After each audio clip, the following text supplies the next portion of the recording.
Water, earth, fire, air. Long ago, I didn't know anything about The Last Airbender. Then, everything changed when my best friend said, let's do a podcast. We could call it Avatar State Radio. 6,953 days had passed before I discovered Avatar, not the Blue Cats, but a 19-year-old cartoon. Like Aang, I have a lot to learn, but I believe I'll love Avatar The Last Airbender. How do I see? I don't know how I want to intro it though. More than 100 years have passed since Avatar came out, and Kev has not watched it.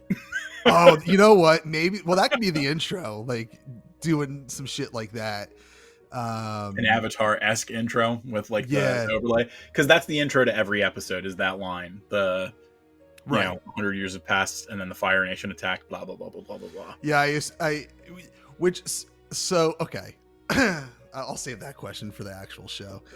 I don't know if I wanted to like we're broadcasting from the bunkers of Avatar land. What is the name of the world? I don't know, to be perfectly honest. Let me find out. What is the name of the world that Atla is in? Because they call it the world. It doesn't have a proper name. They do refer to it as Earth occasionally. They'll say oh, this person's the most powerful on Earth, or where on Earth are they?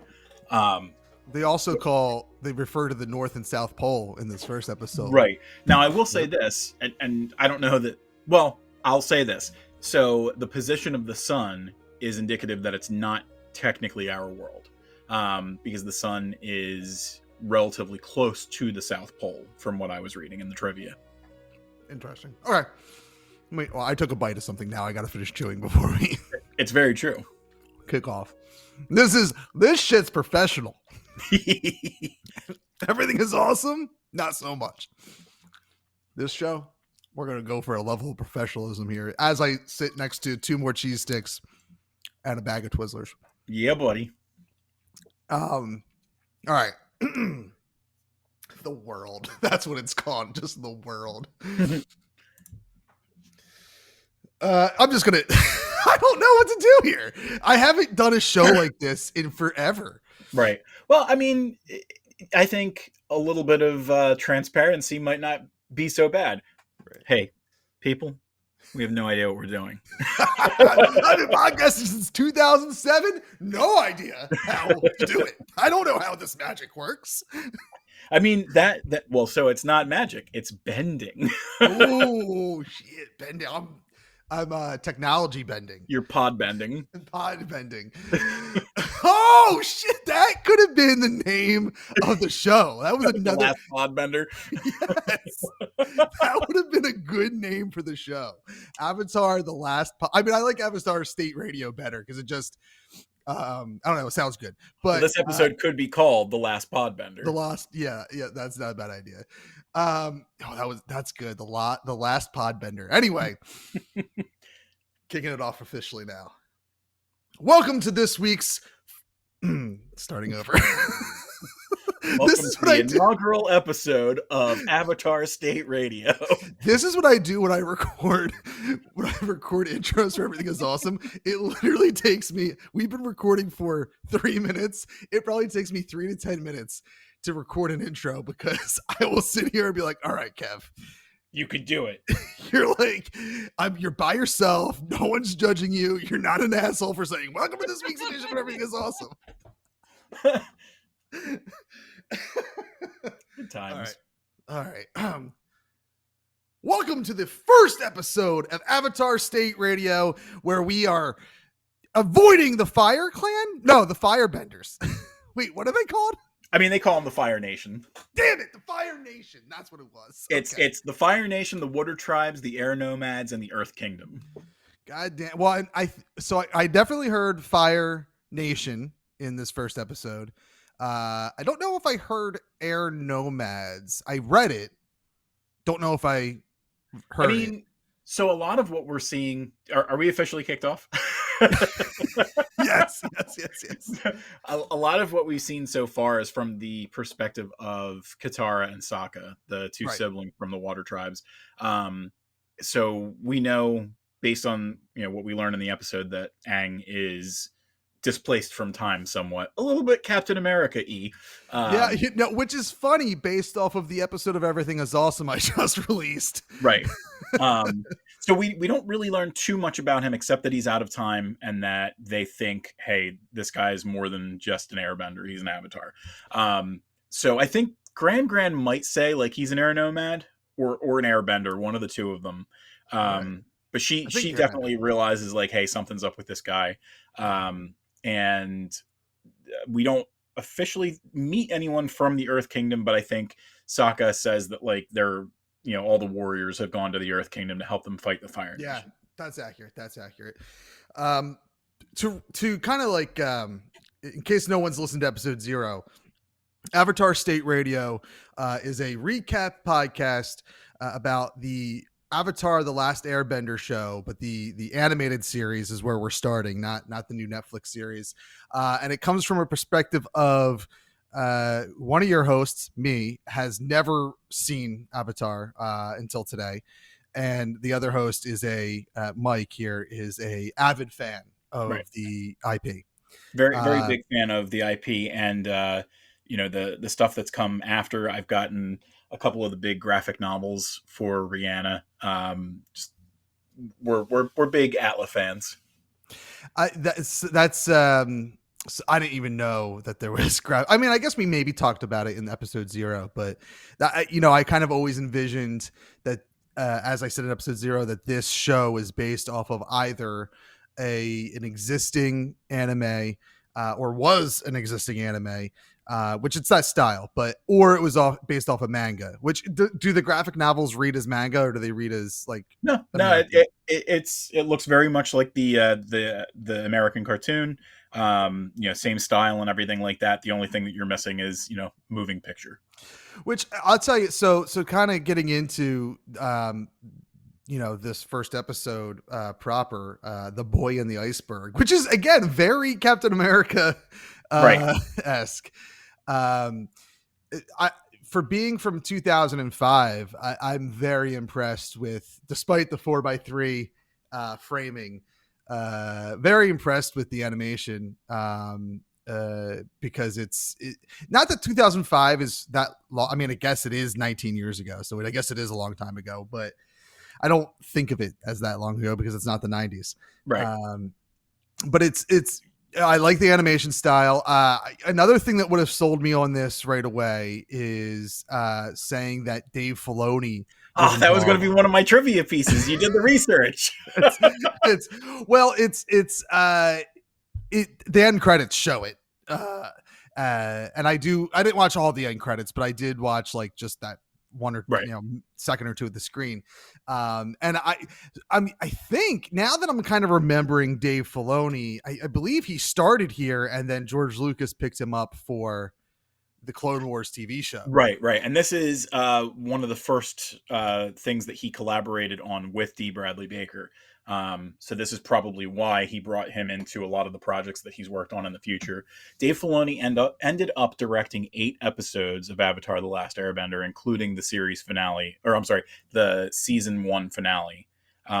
So we are going to see a little bit more of him. He does not show up in the 2nd and 3rd seasons, so they've got other directors and things like that. But he made an impressive couple of episodes in this first season. And it's weird. It's always weird thinking of directors in TV shows, because really a director's role in a TV show is just kind of like keeping everything on the rails, because the showrunner has everything going on. And I would imagine it's even weirder in the world of animation, right? Because like you're not directing animation really. I guess you're directing voice acting. But even that, like, again, is I would imagine so much of that is just, now maybe not for this episode because it's the very first one. So Dave Filoni is kind of like helping shape Right. the sound of the show.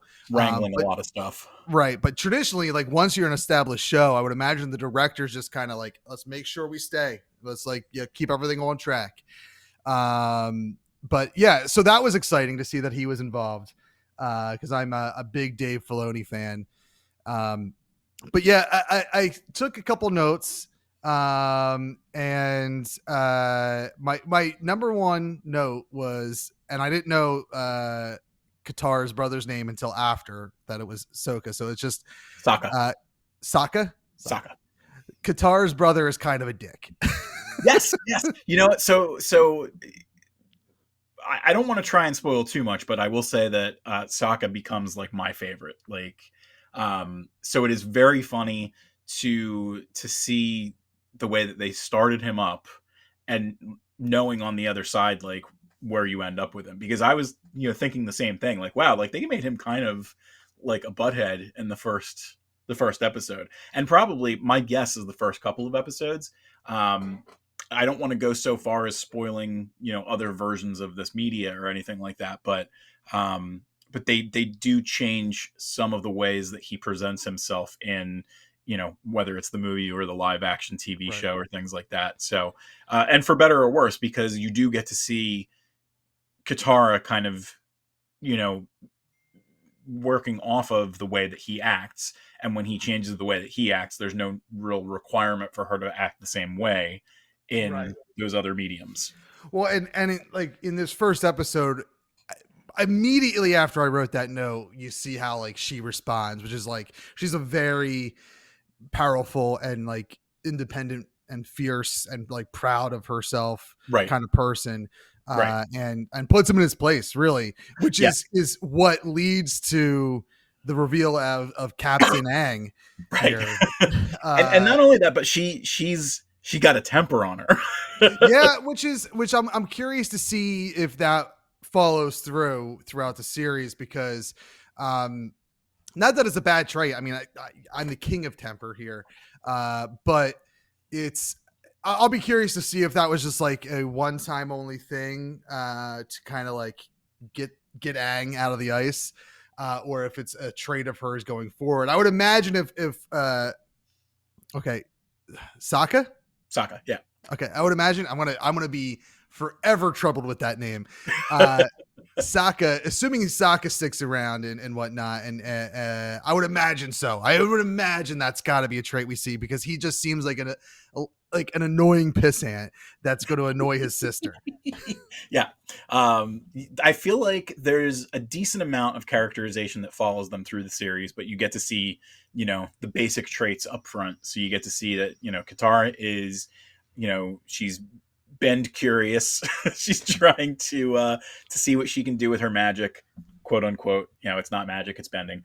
And Sokka is definitely of the mind that we can't really rely on those kind of things anymore. So I'm going to try and focus on fighting and being a warrior and everything. And I will say that even though Sokka is kind of pedantic at first and everything like that, and bothers his sister, when she's in danger, he jumps to protect her right away. So even though, I was gonna say that's, and I'm not only a child, but seeing that from a parent perspective, I mean, that's just accurate. Like the brother and sister relationship is to annoy the hell out of each other, but also be fiercely protective of one another. Right. And I was going to say something related to what you were talking about, but I forget what now. Oh, well, I'm going to move on to the next thing that I have listed here is I'm guessing, and this is actually reminding me what I was going to talk about. I don't know if it's spoiling anything. Do they ever explain like what bending is, other than like, oh, it's just magic powers? I mean, it's basically magic. It's the control of the elements. So like the way that they say like, oh, it's not bending, it's this, and they say it a couple of times, I think. Like Katara says it's not magic, it's bending, and then I think Aang also says it's not magic, it's bending. And I think the reason that you could get away with saying that is because in theory magic could exist. Like you could have someone who's either like a trained magician and that would be magic, or you could have someone who has some kind of other magical talent that does not fit into the categorization of fire, water, earth, and Right. airbending. And I don't know, because I don't think this was clear in the intro. Was bending like a thing that a lot of people could do like 100 years ago, or was it always something special? And then obviously the Avatar is like the super special guy. So I don't think that it was always presented as like, hey, everybody from wherever could do it. Like there are certainly warriors who do not have the talent. Sokka doesn't have the ability. A lot of people in his tribe didn't have the ability. The warriors who went to help the Earth Nation, I don't think that the Earth Kingdom, I don't think that a lot of them had the waterbending talent, because Katara is the only one in her tribe at this time who has that ability. Now, the show is presenting it as only 22 people at the Water Tribe, at this point. Like if you're doing like the trivia, you're seeing 22 people. The Fire Nation could just roll in there and wipe them all out. Like they're clearly not opposed to genocide. Right. Yeah. And I mean, that's jumping ahead, but that's kind of where this episode leaves you, right? Like, it's like, okay, well, we'll get there. We'll get there. Well, I mean, we know he's the last airbender. So what happened to all the rest of them? Well, yeah. And I'll be curious, like, so I'm assuming we're going to get more into that, because that just seems like you got to be character development. Right. It's glossed over very briefly when I guess Sokka says something about, there are no, like, they're extinct. So like, you're not an airbender. Right. We've got that. And then we've got the exposition dump in the intro where Katara, I believe, is giving us the gist of the show. Right. So and to kind of like comment on our show's namesake, Avatar State, is that when he goes blue, like when his eyes go blue? When his eyes go like the whitish color and everything. So in theory, at that point, like he has control of more than just his regular power. Right. Yeah. I'll be curious to see. There's a scene where when he wakes up from in like the cottage or igloo or whatever, where he seems like he's trying to hide something. Like, does he know he's an avatar, or I guess the avatar, or is he just like, was there something else at play there about I definitely recall when watching the episode yesterday, he does have that kind of coy, like, oh, I'm just an airbender, and it's presented in such a way where he probably knows that there's more about him than what it is. Yeah, and you get like a little bit of flashback as to how he ended up in the ice. Yes, I mean, literally how he ended up in the ice. That's it. Right. So there's a little bit of whatever going on there. I think within the next couple of episodes we'll get a little bit more of that, and without spoiling anything, he'll be able to kind of describe a little bit more about what he knows about himself and what he knows about the last 100 years. He's definitely caught off guard. He doesn't realize that 100 years have passed. He thinks it's been a couple of days. Yeah. That scene was very cool when they're in that like not abandoned Fire Nation ship or the haunted ship or whatever. That was a cool scene because you discover that he thinks it's only been a few days that he's been in ice, when in all actuality it's been 100 years. So like his whole world, and I get it's an animation show, it's for kids, so you're not really getting into like in reality, even if you're a 12-year-old kid, you find out you've been on ice for 100 years, like that's gotta mess with you. Oh yeah. His whole reality has just been rocked. Right. And they don't really get into that, because again, I'm guessing that it's a kid show on Nickelodeon, but that's just a lot of development that I foresee with Aang here, is that it's been 100 years. So like what happens? Like why was he asleep for so long? Another thing that I really liked in that scene is that when he was pre-frozen, there wasn't a war, and he had friends in the Fire Nation and all the other nations. Right.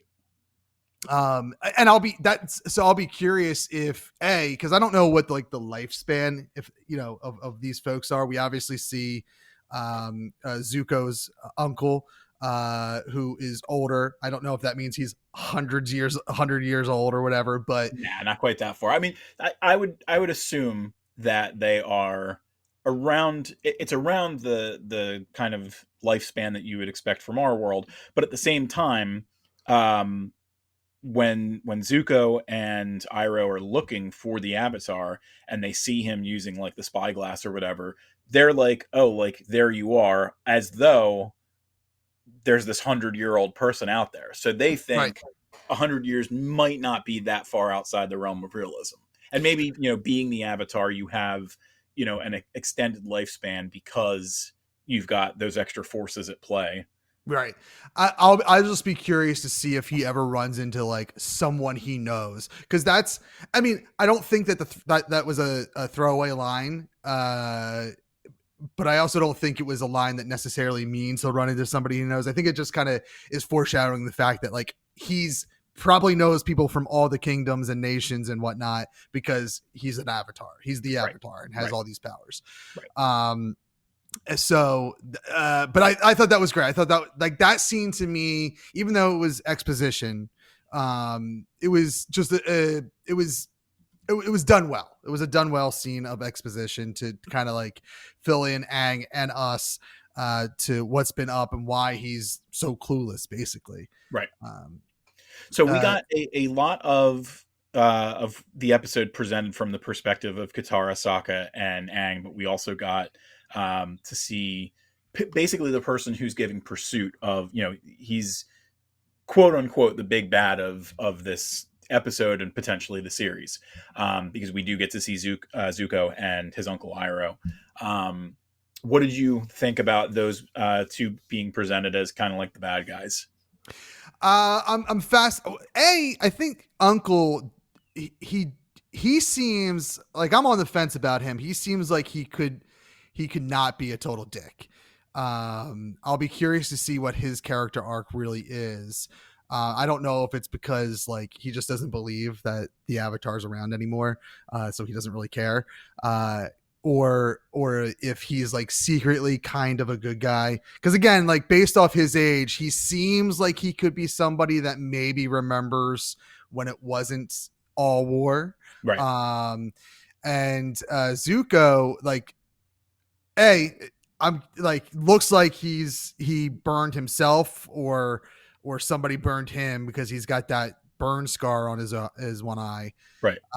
And which to me, I think based off of the interaction he had while he was training with the foot soldiers and his uncle, he's a very impulsive person, which with the idea of fire, that seems like, I mean, it kind of seems like a trope to make the Fire Nation guy a little impulsive. Right. Fire is impulsive. It's destructive. Right. But that being said, it seems like I would be willing to bet, if they even ever get into it, that like the scar is self-inflicted, because he's totally impulsive. He doesn't want to learn the proper techniques of how to use his fire bending.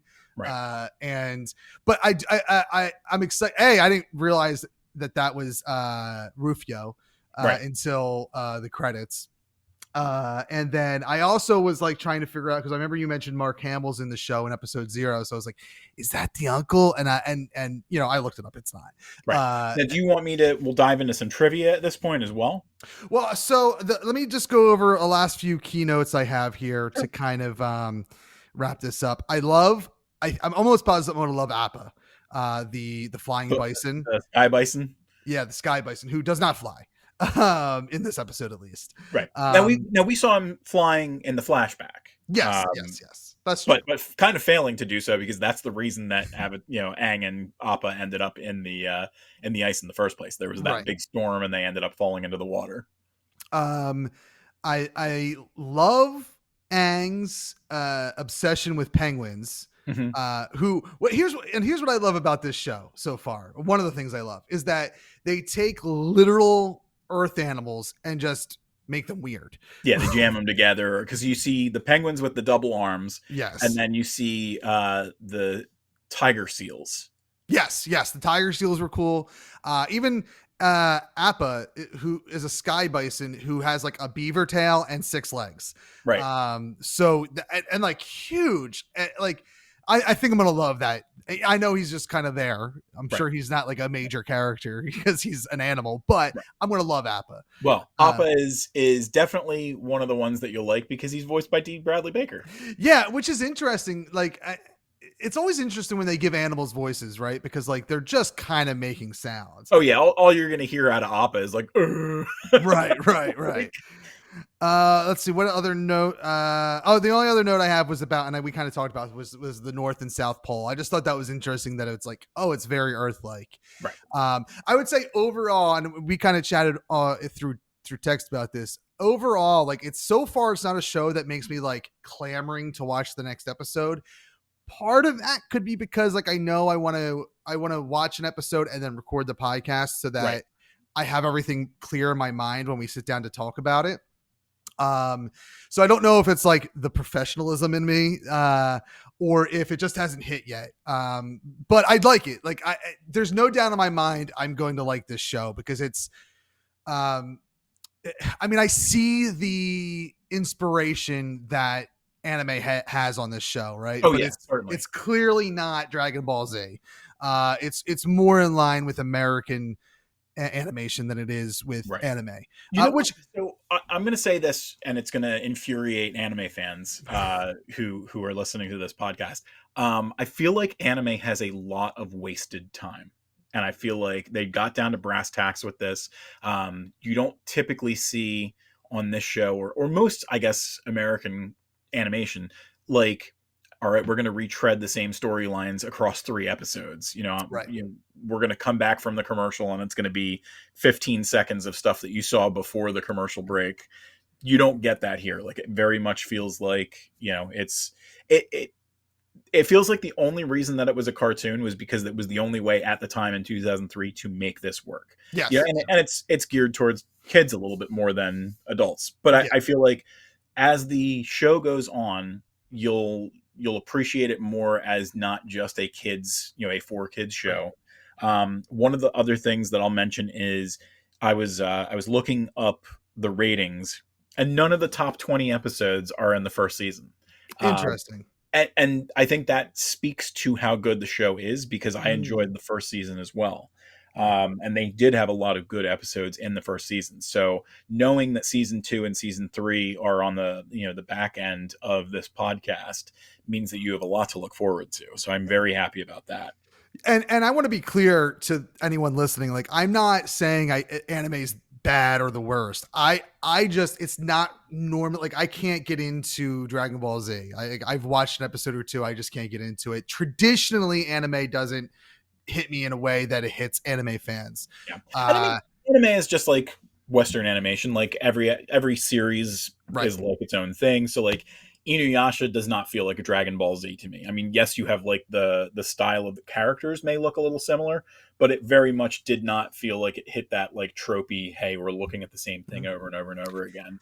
And to be honest, like the Avatar state is very anime. Like that to me is like big Dragon Ball Z vibes. Right. So I see the elements, I see the inspiration. I don't know if it was like full swing more anime, how I'd feel about it. If it was exactly as presented but more anime style, I'd probably still love it, to be honest, because it's a good story thus far. I know it's just the introductory and whatnot. So overall, loving the show. I just feel like I'm going to love it more as episodes go on. So I think that's a good thing for the start of this podcast, knowing that it's actually going to happen. Oh, I hate this show, and I'm committed to doing the podcast. Right. All right. So I think Mike dropped on me today, or maybe last night, I forget, that to kind of book or to kind of wrap the episodes of these podcasts up, you're going to hit me with some trivia to make sure I'm not looking ahead. Right. Yeah. If there's trivia to be had, I will try and look and see if I can, drop anything interesting on it. So we've got a couple of things. You already found out the Dave Filoni bit. Yes. So I don't have that trivia to drop on you, but I thought that would have been a nice one to drop on you, knowing that you like that. Yeah. That connection. I mean, it got me. I went wild. I mean, I use that term very loosely because I'm sitting in my house by myself. But I popped for it. I saw Dave Filoni's name. I was like, that's awesome. Right. So one of the other things is obviously we see Zuko. We know that he's not the Fire Lord. We know that he's not the leader of the Fire Kingdom or anything like that. They kind of learned very late in the game that they were going to add Zuko and Iroh to the mix, because it didn't make a lot of sense to them at the time to introduce this force on the other side of the world that they were going to focus on with Fire Lord Ozai, who's the one who's voiced by Mark Hamill. Right. So they kind of use Zuko as like the stand-in for that. Like, how do we kind of integrate these other elements of the world so that we're not just seeing, this little boy and his two new friends. So Zuko ends up being that kind of feeling of pursuit and that kind of sense that Aang is not really safe no matter where he goes. So there is like an opposing force that's always kind of lurking right around the corner. Real quick before you move on, I was sitting here listening to you talk and just kind of thinking about the episode. This episode had big X-Men vibes. I forget the episode number. It's early on. It's like within the first 5 episodes or 6 episodes of X-Men the animated series, where Sabretooth it comes back and Wolverine gets angry and he ends up going to like Alaska or something, and Sabretooth is in pursuit of him, and like Wolverine just wants to be happy and be by himself, and he finds this like newfound family. They don't know about mutants and whatnot, and then it's what the end of this episode is leading to is like the Zuko attacking this village is what I presume the next episode will kind of or the next episode or 2 will be about. And big is just big X-Men vibes to me. Anyway, that's no, I mean, I think if trivia provokes a thought out of you, you might as well bring it up. Right. So yeah, the next episode will definitely bring about like a Zu and Aang confrontation.